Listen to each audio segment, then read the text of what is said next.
My name is Anthony Pilot, and I'm accompanied by Dr. Austin Robbie to interview Christopher Osborn Bent. Today is April 18th, 2018, and the interview is taking place at Best of Everything at 3652 Tamiami Trail, North in Naples, Florida. Thank you for your service. Thank you. Where and when were you born?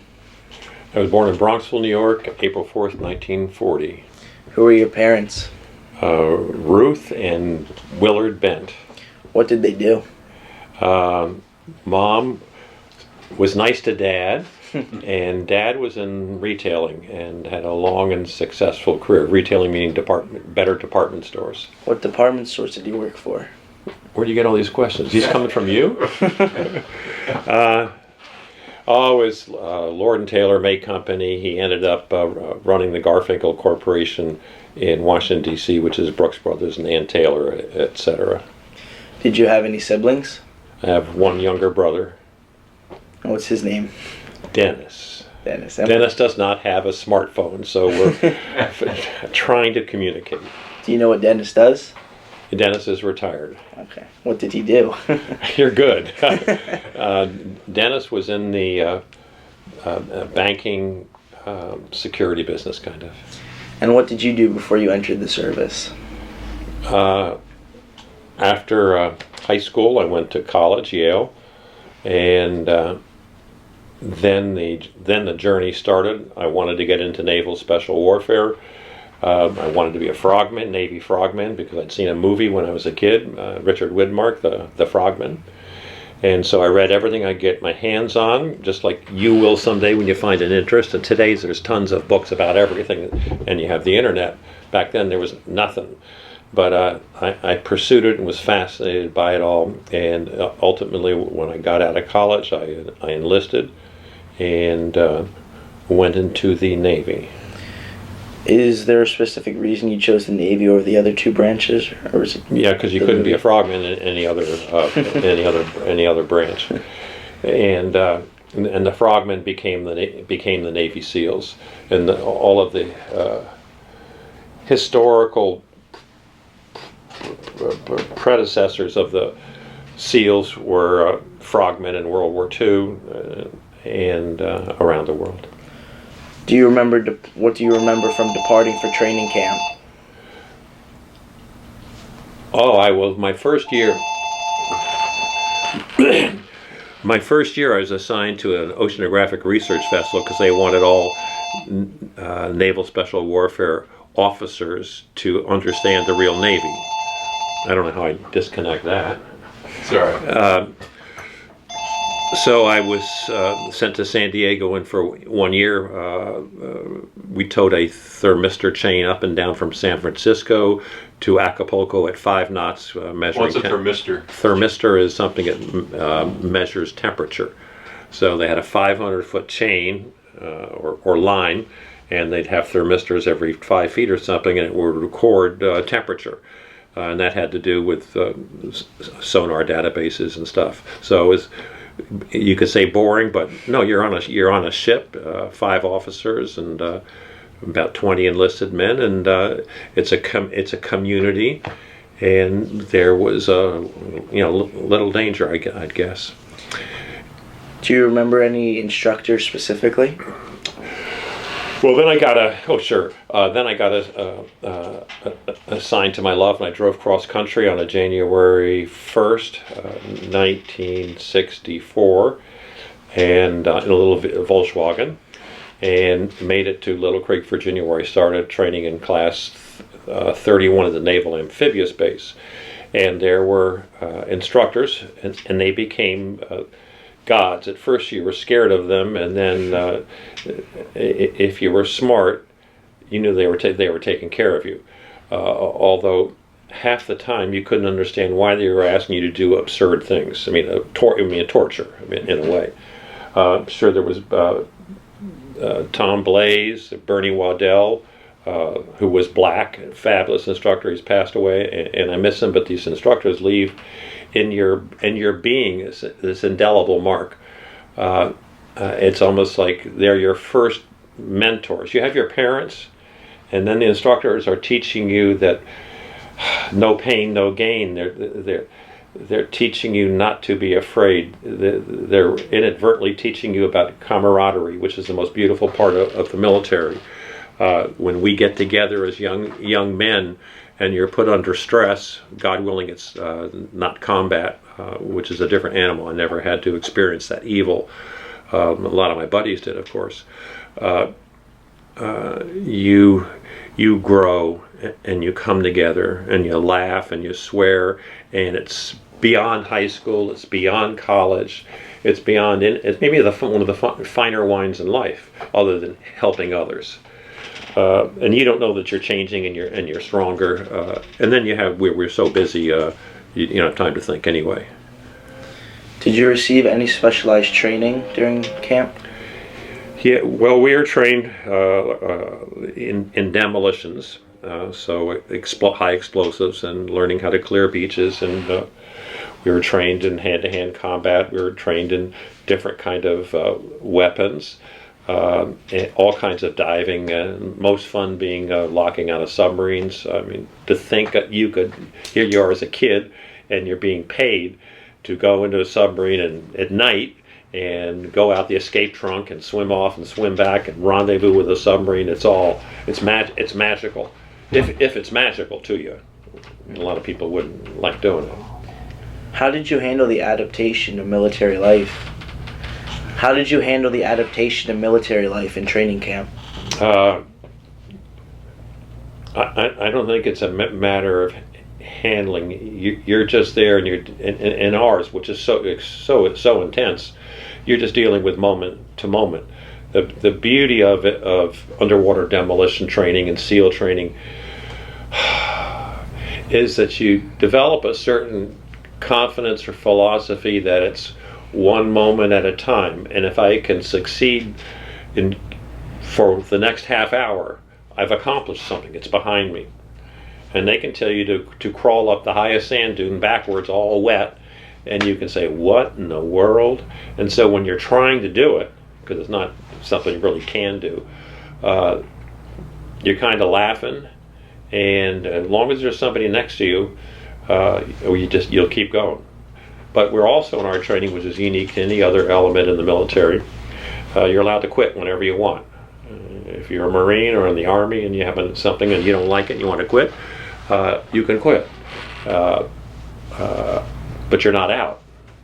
You'll get assigned somewhere. In the SEALs, if you want to quit, you give off your helmet, and you're gone. They never see you again. So quitting is something you learn not to do. And then it's in life. If you life gets really tough, no matter what you're doing, work or at home or something. But you quit, you'll never know what could have done. You'll never know when we talk about what's up on the walls here. It never would have happened if I'd have quit. How was I to know that this was ahead of you? How was I to know that I was going to be the first human being to touch an Apollo spacecraft that came back from space? And I just figured that out recently. I mean, 2 years ago. Most of this to me was like nothing, and it is something. It's now part of history. But as a young kid, it's something we were told to do. We just went and did it. A lot of guys did it, but to you, it's like, huh? That's crazy. Now this happened. This was a fully operational unmanned spacecraft. The first test of an operational spacecraft. It was launched off of Cape Kennedy in February 26, 1966, and went 5,000 miles downrange, re-entered the atmosphere, and landed off of Ascension Island in the South Atlantic. And I became the first person to touch it. Well, what's funny about that is that the Apollo space program, which sent 3 men to the moon. We all know those stories. Became the forerunner for the next program, which is the Orion program, which is going to send a spacecraft to Mars, 2030 or something. And it's supposed to take a year to get there and a year to come back. I think they're crazy. Okay, there's no way something's not going to happen. But what's interesting, and I'll come back to this is the Apollo's re-entry module. So in my day, three men fit in that and re-entered. The Orion space program is going to have the same configuration. So this module is going to be pretty much the same. It's going to be 3 times larger and take 5 men. And wow! And then I say, well, wait a second. In this train of events that are going on, the Apollo is now the mother, or the mother of the Orion space program. There's a unique linkage. And then I can come back and say, oh wow, I was the first person ever to touch a Apollo spacecraft to come back. And also, what is cool, this is the picture of the actual launch. Okay, so there's a Saturn V rocket, big son of a gun, and right up here is the re-entry module. Okay, this is the actual launch, and so hello Chris, the next person to touch this thing is me, 5,000 miles away. So that's kind of cool. Now something even cooler than that is that February 26th ends up being, I just figured out 3 years ago, that's my granddaughter's birthday. So this is really cool. This is really cool. There she is. And of course I sent her a picture, and she has that forever. I even have my coffee mug. I just did this for her. Wow. That's cute. So that was the Apollo adventure. Now I have stories I could go on about training for it, because we were training with. Yeah, why don't you go a little bit about that? What kind of training did you get involved with? Well, there were dummy spacecraft, and they brought it to Little Creek, Virginia, and we would practice recovery procedures. We learned that because the Apollo spacecraft sat on its heat shield and had a big sail area, meaning the wind would hit it and move it. So you couldn't do a Gemini recovery approach with Apollo. You had to be downwind of the Apollo. You had to be you'd come out of the helicopters and be downwind of the Apollo spacecraft, so it was always coming towards you. Secondly, you had a big collar to put on it, and you had to also slow the spacecraft down. So we tried various versions of a sea anchor that you could attach that would slow the spacecraft down. One night practicing, this was down in the South Atlantic off Ascension Island. I was in the water, downwind of the spacecraft. Other guys were up in the helicopter, and it was night. It was pitch black, and they got their lights on. They're kind of blinding. You didn't want that, and you wanted them to go away. Now I'm in the water alone. My job was to attach a sea anchor. And what we had was a parachute and a bag. We thought a parachute would inflate underwater and be perfect for slowing the spacecraft down. So I had this parachute in the bag, and I attached it to the spacecraft, and then the spacecraft, and I'm down 10, 15 feet, working in the dark, but you can see because the water's clear. So I've got that done, and then I'm watching it. Well, the spacecraft is moving along, but the flotation collar the sea anchor is kind of floating with it. So I'm trying to, fluff it out and stuff. Meanwhile, I look over to my left and I say, "What's that?" Remember, I'm in the Atlantic and in the middle of nowhere. The helicopter's way off there. There's no communications, so I can't go up to the surface and say, "Help me." I look and I see this giant shark. And so I'm all alone, and there this sucker is. So I didn't know exactly what to do. So I said, I'll take the sea anchor, the parachute, and I pulled it all around me. And I didn't tell anybody this. And then I peeked out, like this, to see what was going on with the shark. And it was not a shark, it was the parachute deployment bag floating by. So, fun. But the camaraderie is extraordinary. And in the SEALs, when you learn how to swim, you learn that you're never going to be more than 6 feet away from your swim buddy. Everything's done buddy. 2 by 2, no matter what you do, and you learn that in life. If too many guys try to go it alone, it doesn't work. So whether you find a wife or you're fathering a kid, you learn that you don't do anything alone. Before the Apollo program, and I got assigned this by my skipper, and it was more so circumstance, not because I was any kind of special guy or whatever. We had guys doing things around the world. Hundreds of guys did what I did. Nobody did this Apollo thing kind of. But all of the recoveries in the Apollo program were handled by frogmen or SEALs. And in the Gemini program, same goes. I was assigned to be in charge of the recovery of Gemini 6 and 7. Gemini 7 was going to be the longest space flight to date, 2 weeks. We had no idea what would happen to an astronaut or the cardiovascular system in a weightless environment for that long. So it was almost experimenting.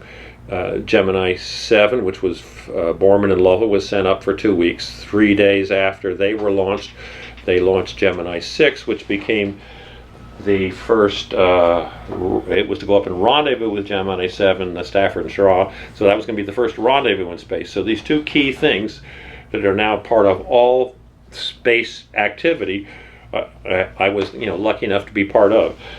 Both spacecraft were recovered. This was off of Bermuda in the USS Wasp, and here they are here, and it's a great shot. I got this shot, it was 2 years ago. I decided in the middle of the night with my iPad I'd go into NASA and see what their photo archives were like, and you can do this right on, in your bed. So I come across these photographs and I say, and they're high resolution, whereas a lot of the photographs I've had were low resolution. So I got this, but I also got, then you're going to say, wow, this is the actual Gemini 7 recovery. This is a high resolution photo, and it's really cool because of the color values. And they're my two guys, and Borman and Lovell, and that's me right here. And it's like you're there. It's just a great photo. So you say, wow. I mean, it's hard to say. I mean, that's you. You would never think it. If you saw this damn picture, you'd say it's wow anyway. And you don't get into the fact that it's you, but this is now part of history. I can't escape it, so I might as well just present it and say that's it. Another shot of the same, but shows you. But here's the helo that we fly around and jump out of, and there's Jim Lovell being hoisted. He just turned 90 years old this last week. And that's me here and my two guys. When this hoist comes down, it builds up a giant static discharge. So we always laugh, who's going to take it? Meaning you have to decharge this because you can't have the astronauts take the charge because it could be problematic. So you reach up and just bite the bullet and you get a big zap, but that is nothing more than surprising. Okay, you get another question before you get a 10-minute answer. That's amazing. That's truly amazing. Yeah, it's crazy. Do me a favor, is that you right there? Yeah. Could you pull it down and just put it from me? I just want to have this recorded. It's a great picture. Yeah, lucky one of my men took it. We were going out on a sneak attack on ship in the Chesapeake. This is a closed circuit Emerson rebreather, and they were brand new at the time. I think the first time they were used was the class before me, so they were no more than a year old. By closed circuit rebreather means the air that you inhale and exhale gets recycled through a chemical called barrelime, which takes out the carbon dioxide, and you exhale. There are no bubbles that comes off of this. So if you're sneaking up on a ship, there's no bubble trail for some guard to see coming at them.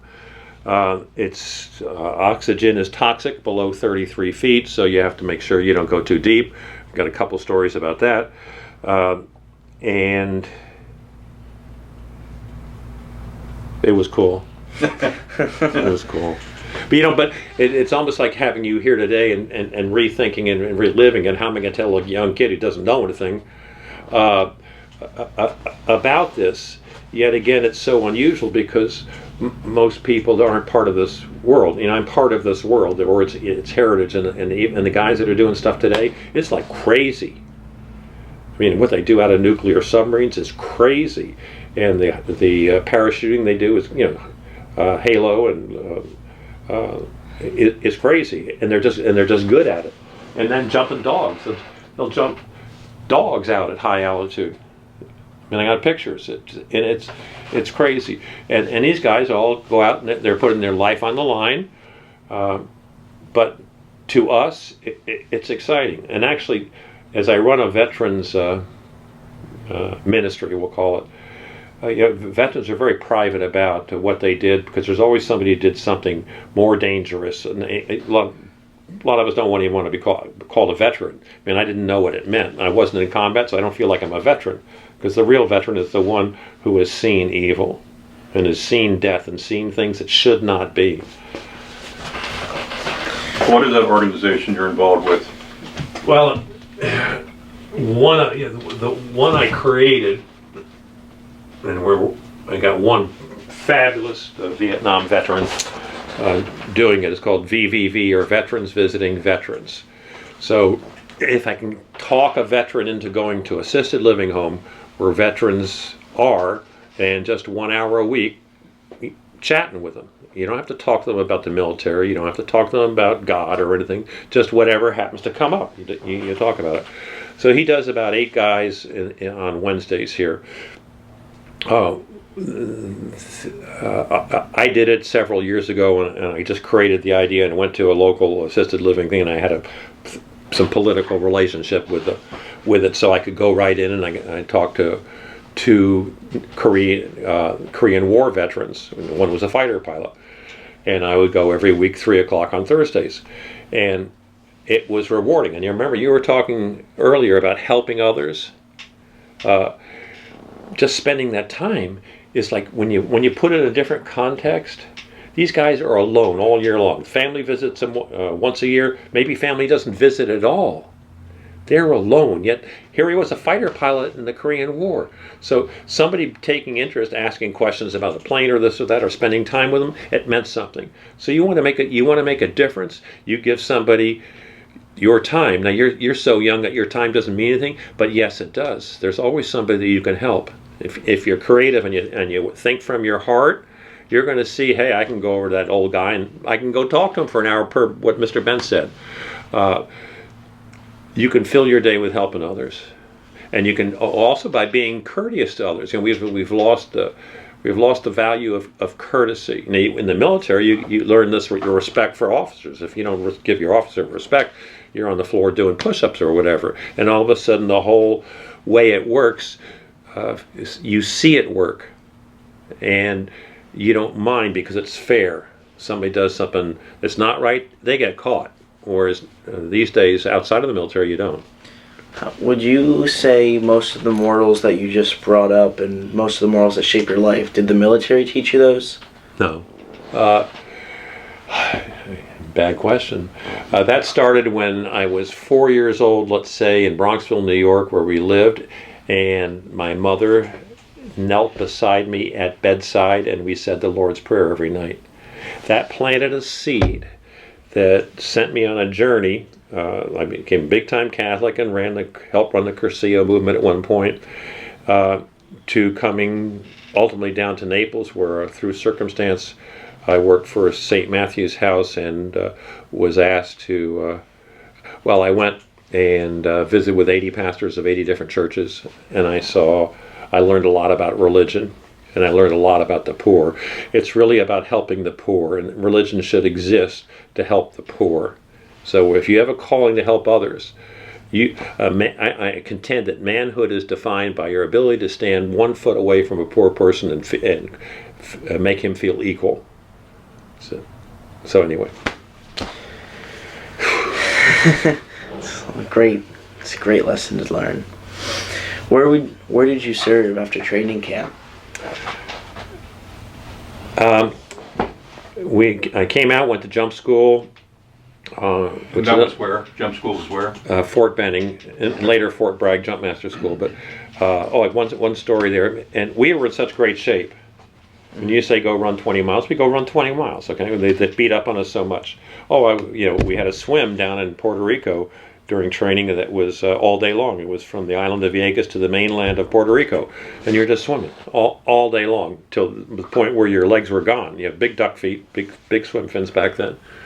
And I remember climbing up the steel ladder on this pier, and I couldn't use my legs, so it's almost arms. And I get up the top, because I was one of the first in, I was forced to duck walk, which is doing this, quack, quack, quack, quack, quack, and then your muscles are just cramping up. They're going boing, boing, boing, and so it's full of pain, but at the same time, with all that pain, you can laugh because of the absurdity of it all. And the camaraderie. And when everybody shares the same pain, then nobody's getting away with anything, and you come together. And it's the coming together that's really cool. But my first assignment, we were sent on there was a major amphibious landing in Spain.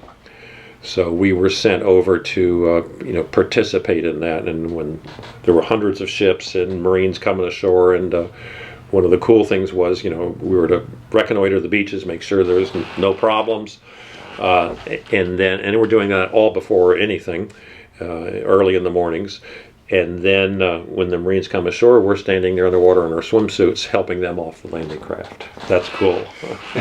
What was your favorite experience from that landing in Spain?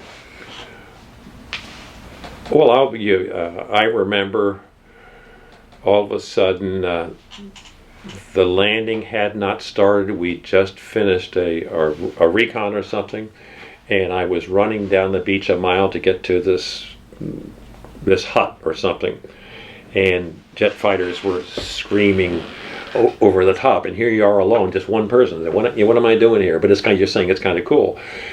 But it's easy to say it's cool when there are no live bullets. Of course.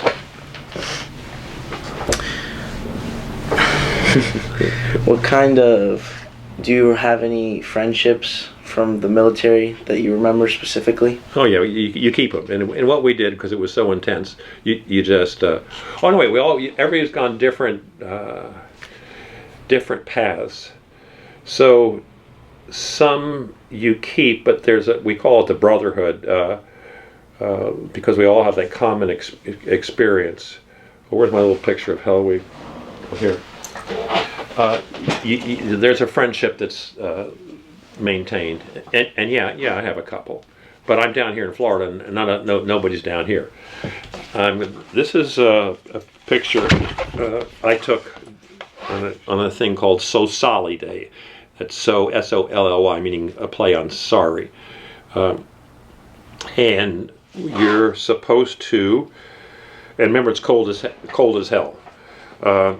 You're supposed to walk across this bottom rope from one pole to another, and this is all freezing water and sand, and the top rope you hang on to. Okay, so you're holding on to the top rope, and you're walking on the bottom rope, except that the top rope is attached to pulleys, which is attached to a Jeep, so they slack it. So then all of a sudden you can't hang on to it, and you're going to fall into the water. At the same time with all this going on, they're blowing up explosives on either side of you, so it's a boom, boom, and you're trying to get across. There's only one way to do it, which I didn't figure out, is to somehow get yourself on the bottom rope and then snake along it. And then that was the last day of Hell Week. Hell Week is 6 days of no sleep, 4 or 5, 6 hours of sleep, and you're just running and swimming the whole time. You're just always on the go, and so you get so exhausted that you don't know what exhaustion is. And again, it's like as long as the people next to me aren't quitting, I'm not quitting.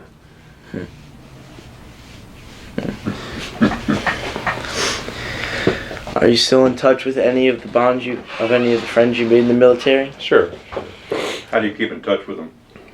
Hello, texting and internet. You wouldn't otherwise. But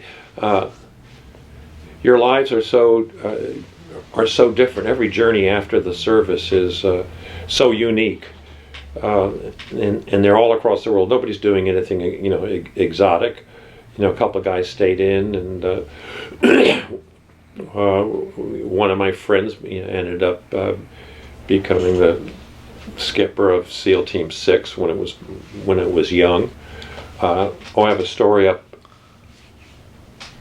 I have a story when I got out, and a long time later, this is 20 years ago, I was living in Greenwich, Connecticut, and a dear friend of mine had started a SEAL mentoring program where if you wanted to become a SEAL and you discovered him, he put you through tests, but our standards were much higher, and we wouldn't recommend you to go out to BUDS, Basic Underwater Demolition SEAL training in Coronado, California, until you met our standards. So you had to be run at a certain time, swim at a certain time, do so many push-ups, etc. at a certain time, which was probably 50% more than what the Navy requires. So the Navy sends out 1,000 guys during the course of the year to SEAL training that the Navy considers qualified because they filled out all the stupid forms and it all looks good.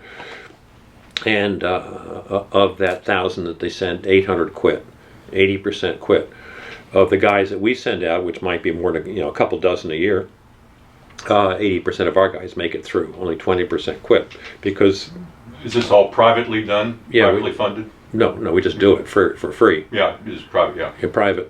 And one of the young men we'd sent out after saying no to him a bunch of times because he just wasn't getting there. And finally, he got the message, and he got good enough. So and a nice kid, pimply faced kid. We sent him out, and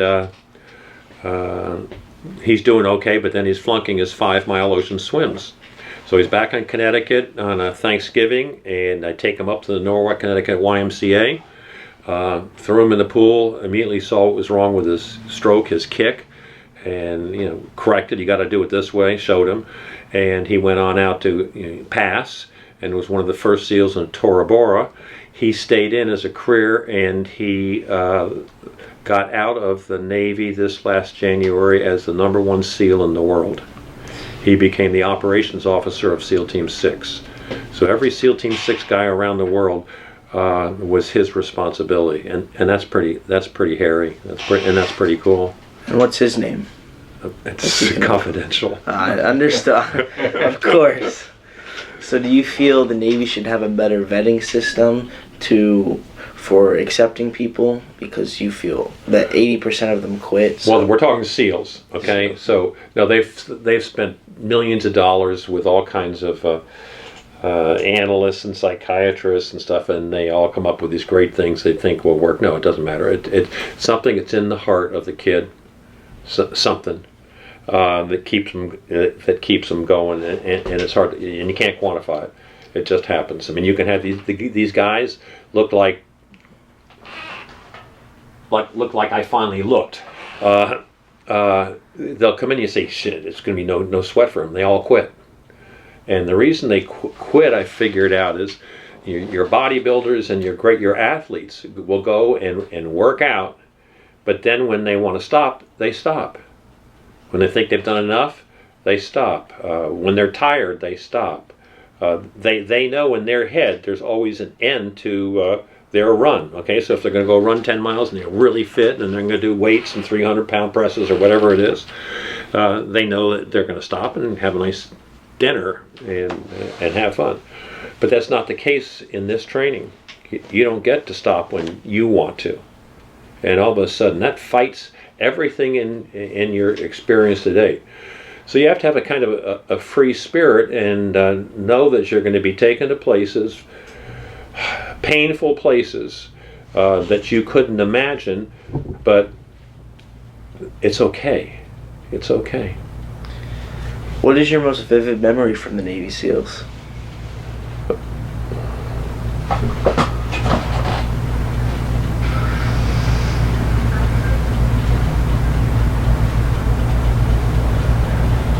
Oh, I think it's the space craft, the stuff I shared. I mean, I live with this every day. Anytime somebody comes in the office, they can't help but see it, and it's cool.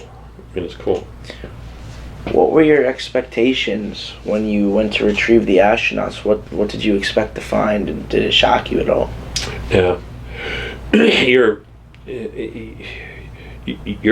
really just caught up in the moment. You know what you have to do, and you've been trained well enough, and you got a mature, responsible head. So you're looking out for problems to anticipate. So no, it was it just was. What's nice about that age is that your reflexes are good. I mean, you got to have young guys in the military. I mean, they're the only ones that can do what needs to be done. That means, and they're putting themselves at risk. They're putting themselves in harm's way, and that's serving your country, and that's serving others. If you're not doing your best, you're not serving your buddy next to you. So if you're a slacker of some sort, you're a problem. At what point did you retire from the military? After I'd done my 4 years, I thought of staying in, but they wanted us at the time to go back on board ships somewhere in the real Navy, and I didn't want to do that. And then I also felt that I wanted more training and more activity, and it wasn't happening in the underwater demolition teams, which became the SEAL teams, and there were SEAL teams that were formed, SEAL Team 1 and 2, which went to Vietnam. But I just sort of missed that, and the SEALs did not have any kind of reputation. What I was in was the cooler thing, I thought at the time. But main thing is that you got in, you were there. It's cool. How were you received by your family and friends when you returned home? Just, it wasn't like if you went to Vietnam and you came back, terrible stories. I mean, one of my buddies here who runs the Visiting Veterans program was broken. I mean, there was PTSD from what you see over there with evil, and there's PTSD from the hurt that the ignorant civilian population, the selfish, insensitive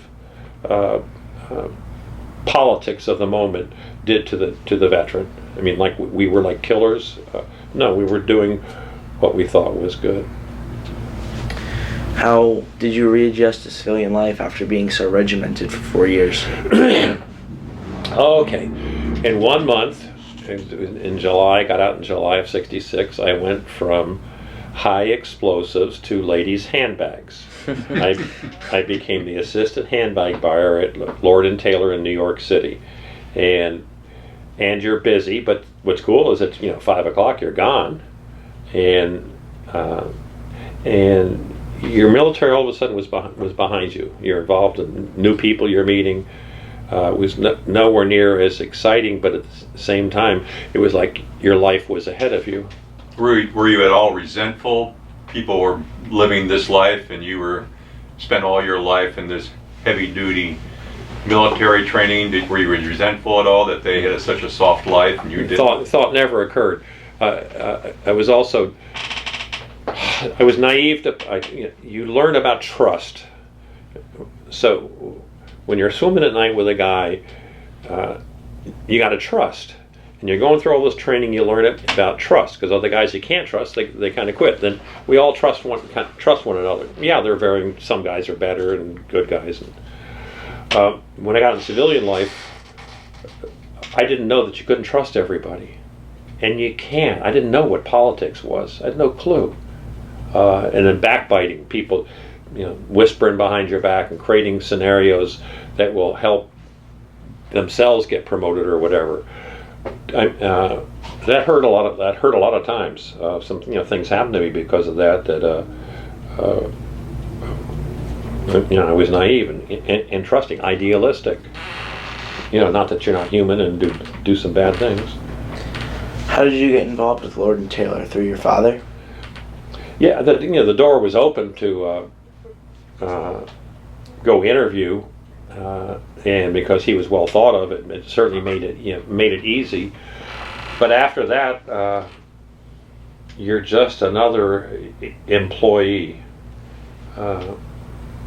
and where you came from didn't really matter. You've got to produce. Now, and I've ended up here with my wife. We have the #1 women's specialty store, I'd say, in the world.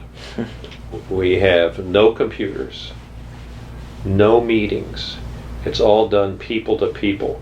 The CEO of TJ Maxx came down here 10, 15 years ago because he'd heard of us, and went back to his board of directors and said, I just come from the finest retail operation I've ever seen in my 40 years in the industry, and that's Best of Everything in Naples, Florida.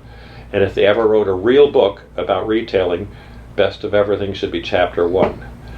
It's like, wow. So we are. If it weren't for growing up in a retail background, I wouldn't be able to support my wife, who's probably the #1 retail mind in the world.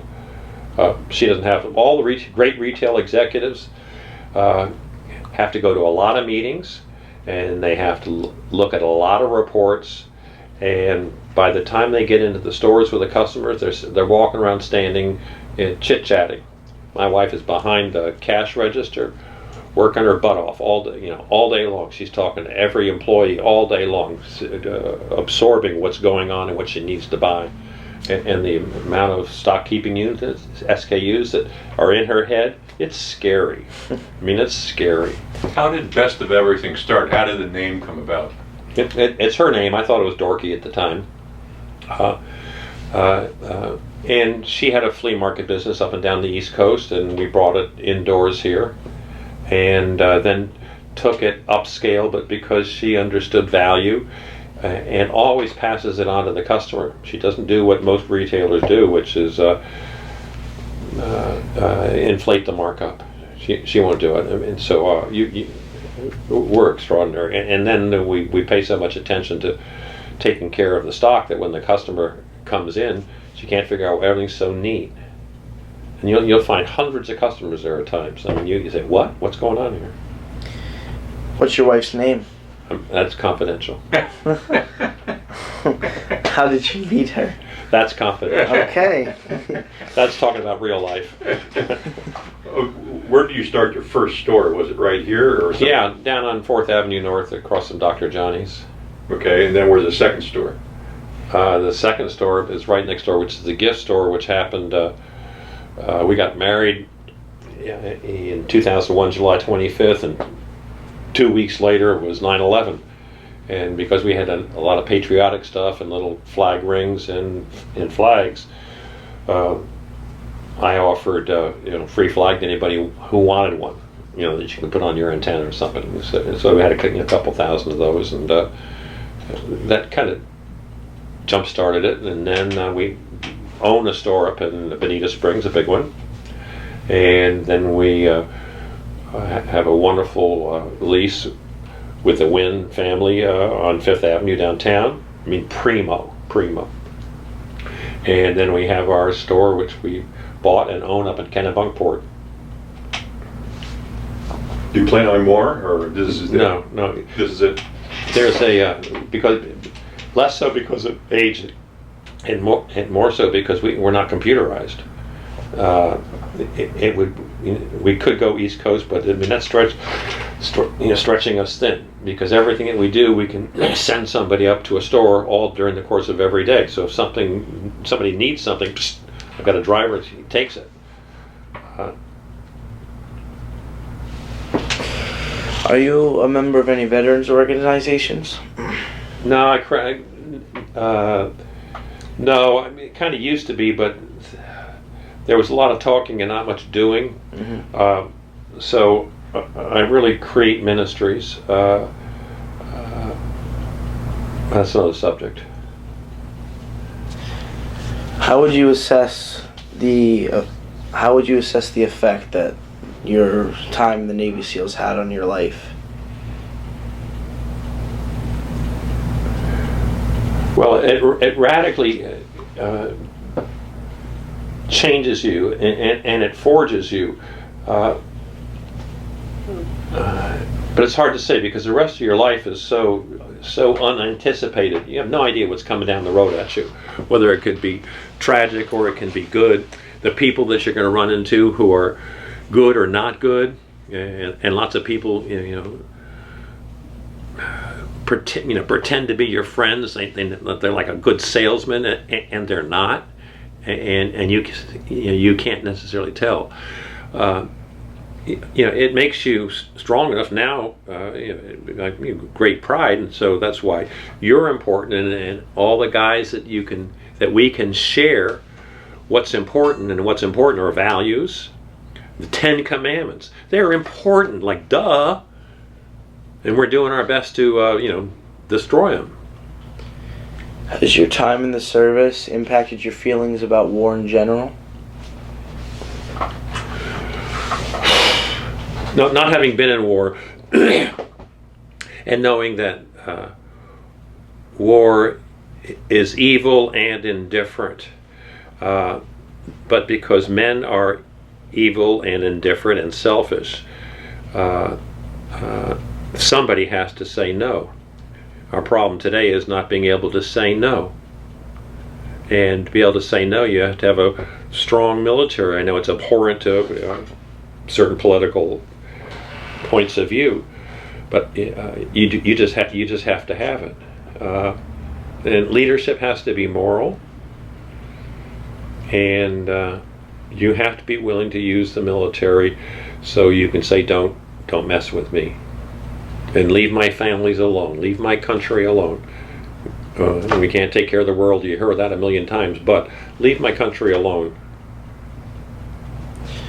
Is there a message you would like to leave for future generations who may see this interview? Yeah. I've written 12 books. They're on Amazon. They're not really any sales. I give them away. Chapters are only 2 or 3 pages long. Every one of them has a message. You don't even know that the message is coming at you. And they're about passing on to my daughters and to my wife what was really going on inside me, or who I've become. I was not in the military who I am now. It's night and day. How are you different? Confidential. No, I have sinned, but I am now morally forgiving, but morally intolerant. People need to be led, and you can take the apostles. I mean, were these guys like white knights? No, these were bad guys. Like Paul, he was a bad guy. When the hell is he calling himself an apostle? But we need apostles. We need probably real people who have given themselves up to serving others. Now I'm going to read you something because you're a cool guy. I created this card, and it's not my business card because my name isn't on it, and I'd leave it with all of you.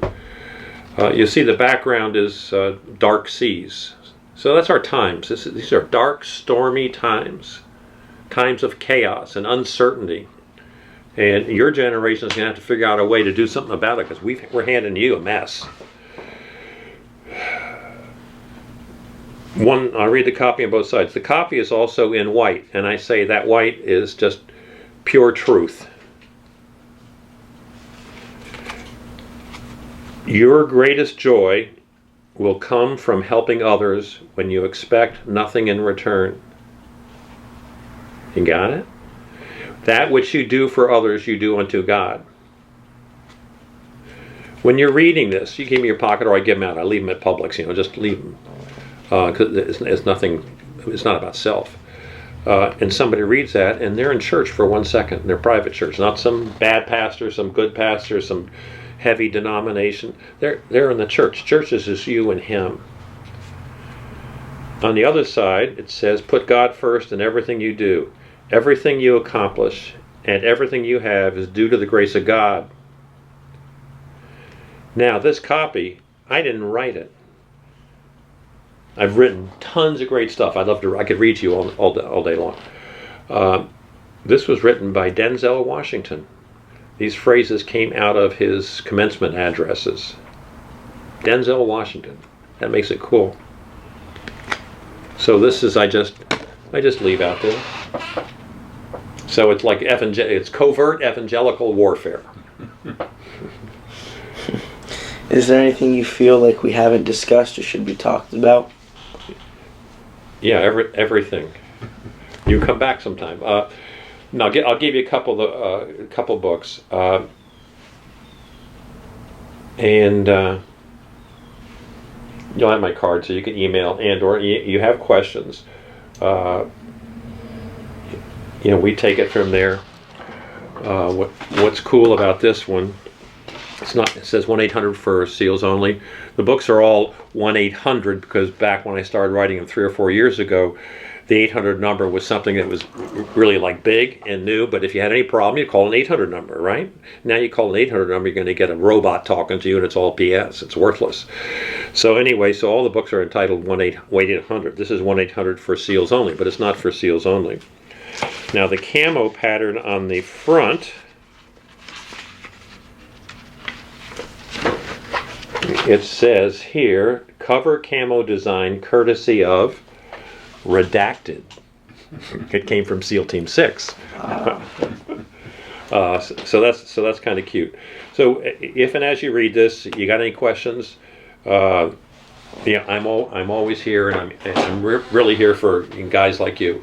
And if there's other guys you want to bring, because this is cool. You don't get to see cool that often. I mean, you see BS, but you don't see cool, or you see stuff that's so Hollywooded that okay, but this is like for real. One of the young guys we mentored was, or went through our little program, was a kid named Michael Murphy. There's a movie that came out called Lone Survivor a couple of years ago. Michael Murphy was the officer in charge of that little detachment up in the mountains that ran into the shepherd and his son, and they had a little convocation. What do we do with these guys? Do we kill them, or do we let them go? And their Christian urge was let them go. They let them go, and they went and ratted on them. And they came up, and they got attacked by the Taliban, and they got killed. Except one guy, Marcus Luttrell, got out. But Michael Murphy stood up on a rock with his satellite phone trying to get a signal to call for help, and he got mowed down. I knew his family. Oh, actually, there's some artwork. I had some watercolors done of the USS Michael Murphy, and was at its christening. Pull it off. Can you get that off there and show it, please? I saw it before the Michael Murphy. There's one up there, and there's one here. Okay.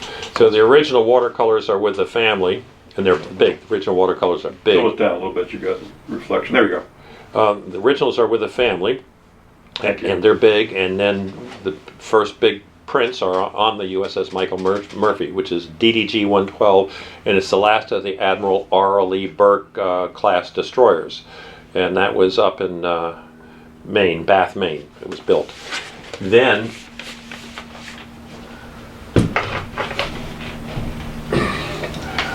and there's a picture of a bow on. There's this picture, which is really cool because it's maybe about all that we're kind of talking about today. This is a BUDS class in Coronado, learning the value of waves. So they're supposed to paddle their IBSs, inflatable boat smalls, through the waves. But you can't do it. You end up going up and then over, and everybody falls out. Unless something's really brilliant about the timing. I was a kind of like a surfer at the time, and mine was on the East Coast, and so I knew when to bail out. I mean, it was like ridiculous. So I bailed out, went under the wave. In any case, so this is today, in a training class, and hauntingly in the background, in the shadow background, is the USS Michael Murphy going by. It's almost like, it's almost like saluting.